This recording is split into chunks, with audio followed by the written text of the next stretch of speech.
اللهم صل وسلم وبارك عليك يا حبيبي يا رسول الله. اهلا بيكم متابعيني، عاملين ايه؟ يا رب تكونوا بخير. جايلكم النهارده بوصفه كلكم عارفينها، حشو سمك بلطي.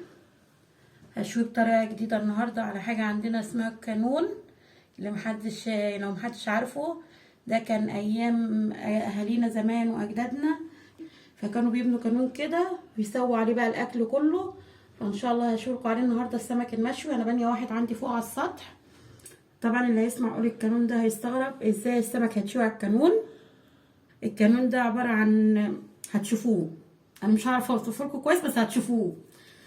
وان شاء الله هعمل لكم عليه محشي برضو على كرنب، وهتبقوا تشوفوه ان شاء الله.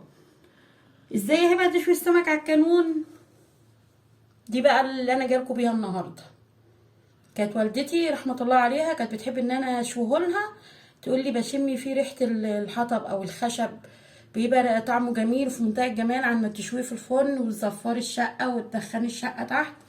فده مننا للهو فوق، فهيبقى ان شاء الله في منتهى الجمال. فجايه لكم النهارده بقى معانا سمك بلطي، ما بقشروش، القشر بتاعه زي ما هو، يعني شايفين اهو بقشره، وقلبه ما شاء الله بفتة جميل، فله، قلبه فله. ومعايا بصله، دي الحشوه بتاعت السمك. انا ليا يعني خلطتي السريه في حشو سمك البلطي المشوي. بصله، طماطمه، هاخد شويه جزر من ده مش كله، كزبره مفرومه، معايا تومه. التوم بتاع حشو السمك ببقى عاملاه في بدايه السنه. تتبيله السمك ببقى عامله برطمان كبير وحطاه في الفريزر، خدت منه معلقه. والرده طبعا دي الرده اللي هنشوي بيها، اللي ما يعرفهاش قولة رده، اللي هي نخالة الدقيق. نخالة الدقيق دي اللي هنشوي بيها. وده قرن فلفل حراق مع الطماطمه مع الكزبره دي، مع التوابل ملح وكمون وكزبره. طبعا كلنا عارفين توابل السمك دي. هفرمها وهبقى ارشها على السمك اما يطلع. ومجهزه حاجه السلطه، واخد بقيه الجزر ده للسلطه. وهنعمل ان شاء الله رز ابيض جنب منه، وكلنا عارفين الرز الابيض بيتعمل ازاي. هنروح على النار دلوقتي نعمل الحشوه بتاعه السمك البلطي. حطينا مقله على النار زي ما حضراتكم شايفين، هنزل عليها بشويه زيت كده. المقله سخنت معانا، هننزل بالبصله المفرومه. جربوا الحشوه دي يا جماعه والله هتعجبكم. في حشو السمك البلطي تبقى في منتهى الجمال. نتقلها بس كده ان هي تدبل، البصله تدبل معانا، مش هنلونها، تدبل معانا حاجه بسيطه كده. نحط لها بذره ملح كده. البصله دبلت معانا، ننزل عليها بالطماطم متقطعه مكعبات بالطريقه دي. نسيب الطماطم مع البصله تتسبك معاها كده على النار. الطماطم كده يا حبايبي اتسبكت مع البصله. هنزل بس شويه جزر، شايفين قد ايه؟ حاجه كده ان احنا نخلي الحشوه فيها الوان جميله كده وتبقى حلوه. فاكرين خلطه الثوم اللي احنا عاملينها لحشو السمك، اللي هي عباره عن ثوم مفروم بقرن فلفل اخضر وقرن فلفل احمر وملح وكمون وكزبره ناشفه وتعصير الليمون، وتشيلها في الفريزر. تاخد منها قد معلقه كده. الله على ريحه الثوم جميله، وهي متبله كده بجميع التوابل اللي قلتلكوا عليها، ريحتها رهيبه والله. برضه عشان الملح يبقى مظبوط معايا ملح وكزبره مطحونه وكمون وبابريكا. السمك يا جماعه متحطلوش فلفل اسمر، اساسه الكمون والكزبره، انما فلفل اسمر ما يتحطش في السمك. كده بقى الحشوه خلصت معانا، هنشيلها من على النار. المكونات دي تبرد وتهدى شويه، ونضيف بقى الكزبره الخضراء اما المكونات دي تبرد معانا. دلوقتي هنعمل الرز يا حبايبي مع بعض. انا حطيت هنا زيت ابيض، انزل بفص حبهان وواحده بس ورق لورا، اسيب بس ريحتهم تطلع. عندك مستكه حطي. انزل بالرز كده كده. حطيت الرز معايا معلقه صغيره ملح، اشوح فيه. انا السمك المشوي يا جماعه بحب اكل جنبه رز ابيض في الحبهان والورق اللورا كده. في ناس بتعمل رز بالطماطم، في ناس بتعمل رز صياديه، كل واحد حسب رغبته. اللي عايز يعمل كده يعمل، واللي عايز يعمل كده يعمل. اشوح فيه بقى على قد ما اقدر لحد ما احس ان الحبايه ناشفه معايا. كتر التشويح دوت بيخليه جميل، تحس ان انت مش بتاكلي رز ابيض، رز معمر من كتر التشويح بتاعه. كده شوحنا الرز معانا، ننزل بالميه تكون مغليه. هنسيبه يغلي على ما يشرب ميته. بعد كده هنحطه على نار متوسطه ويكمل سواه. كده الخلطه اللي احنا عاملينها، البصل والطماطم برد معانا. ننزل بالكزبره اللي احنا فرمينها ونقلب الخليط مع بعضه. الكزبره دي بقى انتي اما تشويه وتجربيه هتحبي تاكلي الخلطه دي من قلب السمك قبل السمكايه، هتعجبك جدا. نفسها بيبقى جميل قوي في قلب السمك. السمك معانا كنا نقعينه في ميه بليمون، هنصفيه بقى من الميه دي وهنحشيه. هنحشي السمك بالطريقه دي حبايبي.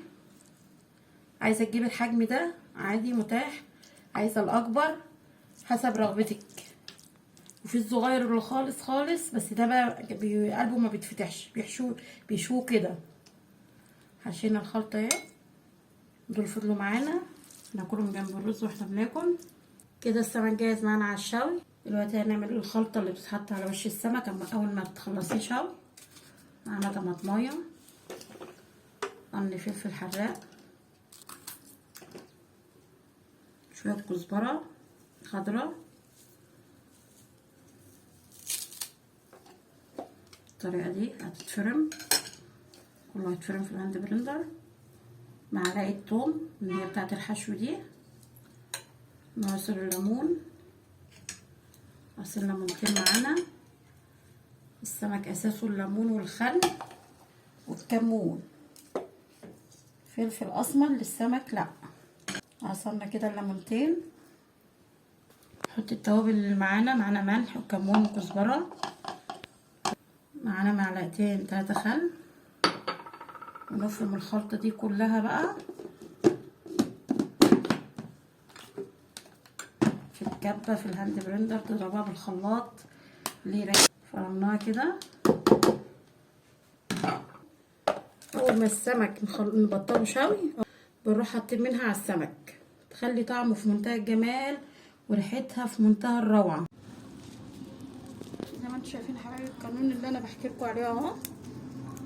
اللي ولعنا النار، بس النار تشتغل شويه بس كده وهنبدا نشتغل عليها وتشوي بقى على الساجه المخرمه دي. ممكن تشوي عليها، ممكن تجيبي صينيه من صواني الفرن وتشوي عليها، ممكن تشوي في فرن البوتاجاز عندك. بس انا بعمل هنا اوقات مش في جميع الاحوال يعني، وما عنديش الصاجه دي دلوقتي.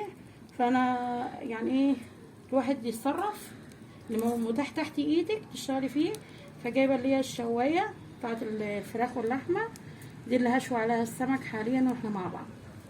حضراتكم شايفين هدل بس الشوايه زيت. حتى لو صينيه من صواني الفرن تدينا زيت. نجيب طبق كده نحط فيه الرده او نخلط الدقيق ونعملها كده والرز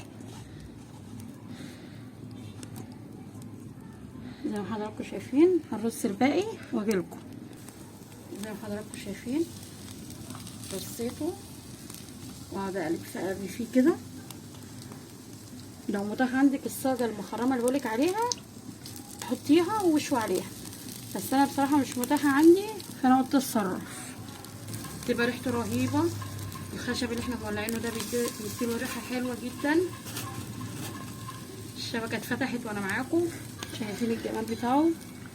لو حضراتكم شايفين كده اما يتشوي تقلبي فيه متنسيش عليه خالص عشان ما فيش واحده تتحرق زياده عن التانيه. نقلب فيه كده. النار مشعلله معانا. شايفين ريحه جميله، تيجي تاكليها تحسي بريحه اكن فحم كده اللي تشويه على الفحم. صراحه ريحته بتبقى رهيبه منتهى الجمال. قدامك تقلبي فيه كده ما شاء الله ريحته جميله والله. نعرف نعمل كل حاجه نعملها واحنا في قلب البيت. شايفين يا حبايبي، شايفين الجمال والله، والريحه جميله والطعم اجمل. ليه بقى نروح نشتري من بره مشوي على الفحم؟ وربنا يرزق الجميع وكل حاجه، بس الحاجه اللي نعرف نعملها في قلب بيتنا. ربنا يرزق الناس كلها يا رب. شايفين الجمال. شوانيه يعتبر مشوي على الفحم. الدقه اللي انا عملتها معاكم تمسكيها وترشي كده عليه تخليه يطرى معاكي. تديها نفس اجمل، تديله نفس اجمل، يبقى نفسه في منتهى الجمال. ان عجبكم الفيديو متنسوش تعملوا لايك وشير وتشتركوا في القناه. شايفين الجمال يا حبايبي؟ وانا وريتهولكوا فوق وهو يعتبر على الفحم، يعتبر سمك بولت مشوي على الفحم. شايفين شكله عامل ازاي وجميل ازاي؟ خايفين يكون ما استواش؟ هوريهولكوا اهو. شايفين؟ وكده كده كده البولتي اصلا ما بياخدش سوا. شايفين؟ مستوي خالص معايا اهو من جوه. مش عايزه اقول لكم الطعم وفي منتهى الجمال. معانا الرز الابيض بفلفل حلو ازاي، والسلطه. ويا رب يا رب يكون الفيديو عجبكم. وان عجبكم ما تنسوش تعملوا لايك وشير وتعملوا اشتراك في القناه عشان يوصلكم كل جديد من فيديوهاتي. وان شاء الله اشوفكم الفيديو الجاي على خير يا رب ان شاء الله، ويكون كلنا في منتهى السعاده والصحه والعافيه. اللهم امين.